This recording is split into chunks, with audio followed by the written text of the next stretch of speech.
Hello বন্ধুরা, good morning, welcome back to my channel Anupama real স্টোরিতে সকল বন্ধুদেরকে অনেক অনেক স্বাগত জানিয়ে আবারও একটা নতুন ব্লগ নিয়ে চলে এসেছি। সকাল থেকে সবজি টবজি সব কাটা হয়ে গেছে, দেখো সমস্ত সবজি আমি ধুয়ে নিলাম। আজকে দু রকমের শাক হবে, একটা হচ্ছে খেতে শাক আর একটা হচ্ছে কাঁকুর শাক। এই যে এটা হলো কাঁকুর শাক, এখানে আমরা কেটেছি, ফুলকপি আলুর তরকারি করব। তো সমস্ত সবজি কাটা হয়ে গেছে, কি কি রান্না হবে পরে তোমাদেরকে বলছি। ব্লগটা সঙ্গে থাকো, শেষ পর্যন্ত দেখতে থাকো, আশা করছি ভালো লাগবে। আর এই যে পেঁয়াজ টমেটো আদা রসুন সব একসাথে ছাড়িয়ে নিয়েছি আমি, বেশি করে হচ্ছে বেটে ফ্রিজের মধ্যে রেখে দেবো, এতে করে আমার সুবিধা হবে, 2-3 দিনের মতো হয়ে যাবে জানো তো। তো সকাল থেকে ব্লগটা একদম সকাল থেকে তো শুরু হয়নি, একটু বেলাতে শুরু করলাম। বেলাতে ব্লগ শুরু হয়েছে মানে এই তো না, কাজকর্ম বেলাতে শুরু হয়েছে, সকাল থেকে কাজকর্ম শুরু হয়ে গেছে। তো দেখো বাসনও অনেক পড়ে গেছে বেসিনেতে।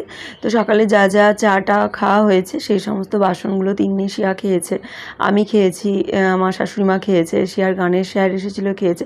তো এই কটা মানুষের খাওয়াতেই দেখো কত বাসন পড়ে গেছে। আর রাত্রের বাসন তো আমি ধুয়েই রাখি, তো সেই বাসনগুলো আমি ধুয়ে নিচ্ছি।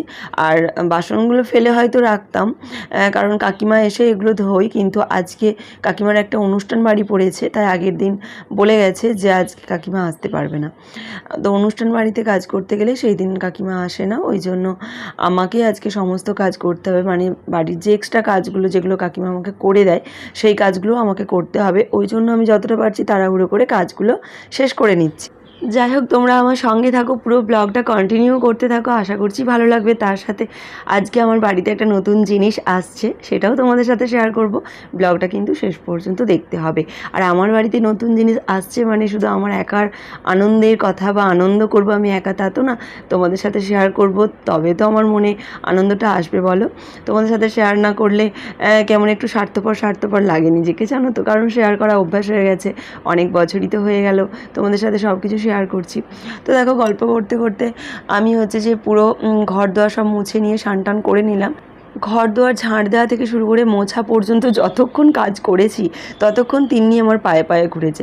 এতে করে কি বলো তো, আমার এই মোছাটা একটু দেরি হয়ে যায়, কারণ বাচ্চা পায়ের কাছে ঘুরলে সেখানে তাকে সরিয়ে সরিয়ে করতে একটু অসুবিধা হয়, বলছি শুনছেও না, তো শেষকালে একটু বকাবকি দিতে খাটে বসেছিল। আর দেখো আমি স্নান করে সানস্ক্রিন লাগাচ্ছি, আমি না পন্সের সানস্ক্রিনটাই লাগাই, কিন্তু পন্সের সানস্ক্রিন দোকানে মানে আমাদের যে পাশের দোকানটা থেকে কিনি ওখানে শেষ হয়ে গিয়েছিল। এদিকে আমার সানস্ক্রিনের দরকার, সেই জন্য ল্যাকমি সানস্ক্রিনটা এবারে কিনে নিয়ে এসেছি। আর ল্যাকমি সানস্ক্রিনটা না একদম মুখটাকে সাদা করে দিচ্ছে প্রথম, আর প্রচণ্ড ঘাম দিচ্ছে, তো কিছু করার নেই, ওটাই আপাতত নিয়ে এসেছি। ছোট ফাইলই কিনে নিয়ে এসেছি, বড় ফাইল কিনিনি। তো সানস্ক্রিনটা লাগিয়ে দেখো ছাদে এসেছি, জামা কাপড়গুলো মেলবো। আর আজকে 2 বালতি ছিল কাচার, কারণ কাকিমা যেহেতু আসেনি, কাকিমা 1 বালতি কাচে, আমি 1 বালতি কাচি, তো আজকে পুরোটা কাচাটাই আমি কেচেছি। সেই কারণে বন্ধুরা কাচার চাপ বলো অন্যান্য কাজের চাপটাও কিন্তু আজকে বেড়ে গেছে। তো আমি এখানে ফুলগুলো তুলে নিচ্ছি, আর এই ফুল তুলেই আমি হচ্ছে পুজো করব। তারপর রান্না বসাবো, রান্নার তো জোগাড়জান্তি করে রেখেছি, তোমাদেরকে তো দেখালাম।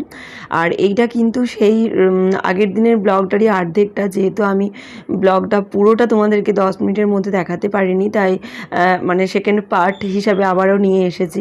তো দেখো সংসারে সেই ভোর 5টা থেকে কাজ কর্ম শুরু করেছি, এখন 10টার মতো বেজে গেছে, এখনও যেন কিছু কাজই আমি শেষ করতে পারছি না। এই যে জামা কাপড়গুলো মেলা হচ্ছে, এরপর নিচে যাব, পুজো করব, তারপর তিন্নিকে আপেল খাওয়ানো আছে, তারপর ওদেরকে জল খাওয়াবো, তারপর রান্নাঘরে ঢুকবো, তার আগে একটু ফ্যানের হাওয়াতেও বসে নেব। তো নিচে পুজো করবো বলে এলাম, তারপরে দেখি তোমার দাদাভাই ফোন করেছে, তোমার দাদাভাই একটা কাজে বেরিয়েছে, আজকে ছুটির দিন হলো, তার একটা কাজ ছিল। তো তোমাদেরকে তো ব্লগের শুরুতেই বলেছি আমাদের বাড়িতে আজকে একটা নতুন জিনিস আসবে। তো দেখো এই যে এসি এসেছে আমাদের বাড়িতে, এসির লাইন তো 1 মাস আগেই হয়ে গেছে, কিন্তু এসিটাই অর্ডার দেওয়া হয়নি, তো আজকে এসেছে। তোমার দাদাভাই তো বাড়িতে নেই, বললাম, বারবার ফোন করছে যে এসিটা রিসিভ করো, বিল নাও, টোটোওয়ালাকে টাকা দাও, এইসব হ্যানা তেনা ফোন করেই যাচ্ছে। আর আমার এদিকে তো আজকে কাজের চাপ প্রচুর, কাকিমা আসেনি, তো আমি এখানে আবার কিছুক্ষণ দাঁড়ালাম, এসিটা রিসিভ করলাম, বিল দেখলাম, টোটোওয়ালাকে টাকা দিলাম, সব কিছু করে টোরে আবারও হচ্ছে যে আমি ওপরে গিয়ে পুজো করলাম। তো দেখো বন্ধুরা, এই প্রচণ্ড গরমে এসিটা কিন্তু খুবই প্রয়োজন ছিল আমাদের বাড়িতে। তো তোমার দাদাভাই অনেক দিন থেকে লাইনটা করে রেখেছিল যে এসি লাগাবে বলে, তো এসি নিয়ে চলেও এসেছে। আর এইটাই হলো আমাদের বাড়িতে আজকে নতুন জিনিস, তো আজকেই লাগানো হয়ে যাবে, কারণ সকালে তো ডেলিভারি হলো, এবার বিকালের দিকে আসবে, যে এখান থেকে কেনা হয়েছে সেখান থেকে হচ্ছে মিস্ত্রিরা এসে লাগিয়ে দেবে। আর আমি এখানে চলে এসেছি রান্নাঘরে, প্রচণ্ড গরম ছিল আজকে, সামনের যে রবিবারটা গেল তো যাদের যাদের মনে আছে যে রবিবারটাই সত্যিই কতটা গরম ছিল। আর এখন দেখো 12টা 15 বেজে গেছে, আমার রান্না ফুল দমে চলছে, অনেকগুলো সবজি টবজি কাটা হয়ে গেছে। কাঁকুর শাক কেটেছি, খেতে শাক কেটেছি, আমরা চাটনি কেটেছি, ফুলকপি আলু আর ডিম দিয়ে তরকারি করবো বলে কেটেছি। কাঁকুর শাকটা কেমন জানো তো, খানিকটা কুমড়ো শাকের মতো, হয়তো অনেকে জানো অনেকে জানো না।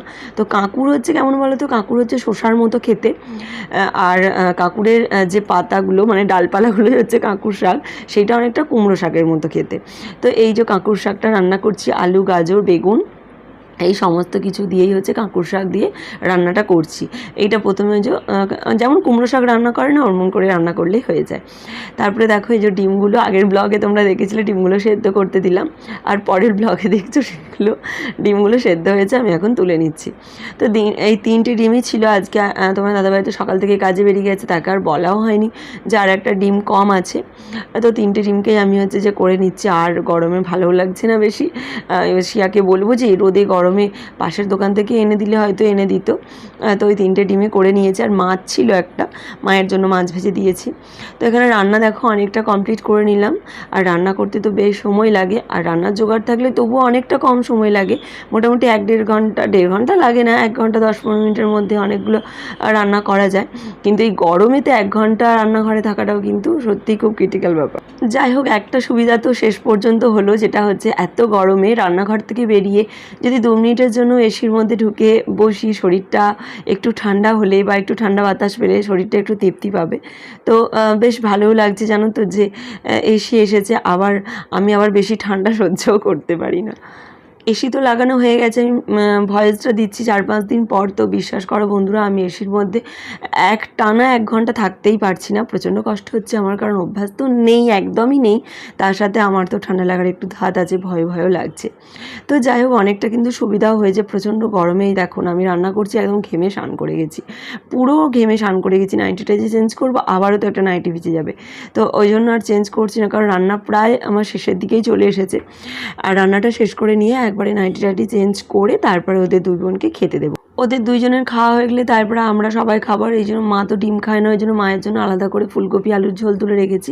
কাঁকুর শাকটা দেখো রান্না করেছি, এখানে আমড়ার টক করেছি। আমরা না আমার মা পাঠিয়েছিল, ভাই এসেছিল, ভাইয়ের হাতে মা অনেক আমড়া পাঠিয়েছিল, আরও অনেক কিছুই পাঠিয়েছিল।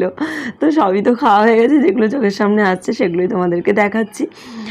আর এখানে দেখো খেতে শাকটা পেঁয়াজ দিয়ে ভালো করে ভেজেছি, ফুলকপি আর ডিম আলু দিয়ে ঝোল করেছি। আর এই হচ্ছে ভাত রান্না করেছি। গ্যাস টেবিল আমি মুছে নিচ্ছি।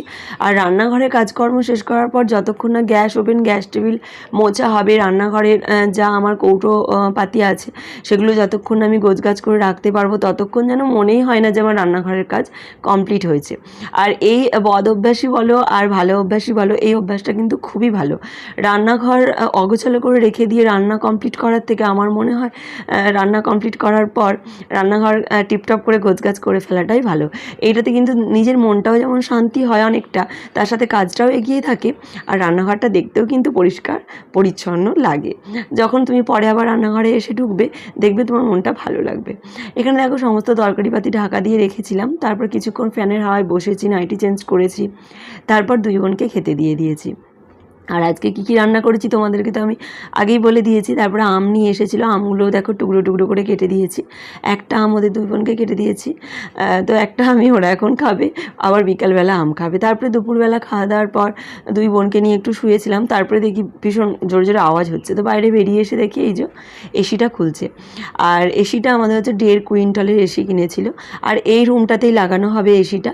তার কারণ হচ্ছে যেটা আমাদের বেডরুম, সেটাতে এসি লাগানো হবে না। ওই রুমটাতে না 5টা জানালা আছে, তার মধ্যে একটা জানালা আপাতত বন্ধ করে দেওয়া হয়েছে, দরজা কাটানো হয়েছে। তো 5টা জানালা, 2টো দরজা, 5টা না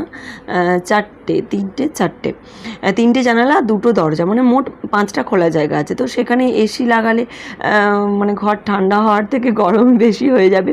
তাছাড়াও আমি তো আবার এসিতে বেশিক্ষণ থাকতে পারবো না, তো ওই জন্য আমি বলেছি এই ঘরটাতেই করো। আর এই ঘরটার মধ্যে কি বলো তো, একটা মাত্র জানালা, আর 2টো জানালা আছে, কিন্তু একটা জানালা কি শোকেস রাখার জন্য বন্ধ হয়ে গেছে, আর একটা জানালা বন্ধ করলেই হয়ে যাবে।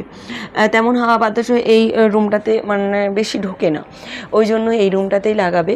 তাছাড়া বড় হলে শিয়া তিন্নি যদি এই রুমটায় থাকে, ওদেরও অনেকটা সুবিধা হবে।